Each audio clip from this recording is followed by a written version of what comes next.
In parenting trust എന്തിന് ഇത്ര പ്രധാനമാണ്? ഇൻ പാരന്റിംഗ് ട്രസ്റ്റ് എന്നത് ഒരു ഇമോഷണൽ ലക്ഷറി അല്ല. അത് കുട്ടിയുടെ മുഴുവൻ ഡെവലപ്മെന്റ്സ് ഫൗണ്ടേഷൻ ആണ്. കുട്ടി മാതാപിതാക്കളെ ട്രസ്റ്റ് ചെയ്യുമ്പോൾ അവൻ ലോകം എക്സ്പ്ലോർ ചെയ്യാനുള്ള ധൈര്യം വരും. കാരണം if I fall someone will catch me എന്ന ഇന്റേണൽ ബിലീഫ് ഉണ്ടാകും. ട്രസ്റ്റ് ഉണ്ടെങ്കിൽ കുട്ടി തന്റെ മിസ്റ്റേക്സ്, ഫിയേഴ്സ്, കൺഫ്യൂഷൻ എല്ലാം ഷെയർഡ് വിത്ത് പാരന്റ്. ട്രസ്റ്റ് ഇല്ലാത്ത വീട്ടിൽ കുട്ടി sink into silence. Peer influence comes into picture. Consistent behaviour, calm reactions, വാക്കും പ്രവൃത്തിയും ഒന്നും ആയിരിക്കുക ഇവയാണ് ട്രസ്റ്റ് ബിൽഡ് ചെയ്യുന്നതിന്റെ base.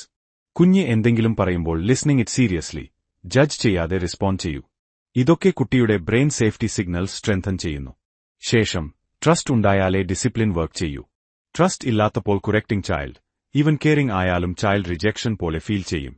Which means trust build ചെയ്താൽ ചൈൽഡ് ബിഹേവിയർ മാറും, സേഫ്റ്റി ഗ്രോ ചെയ്യും, റിലേഷൻഷിപ്പ് ഡിപെൻഡ് ചെയ്യും. പാരന്റിംഗ് ശക്തമാകുന്നത് ലവ് കൊണ്ടല്ല മാത്രം, വിശ്വാസം കൊണ്ടാണ്.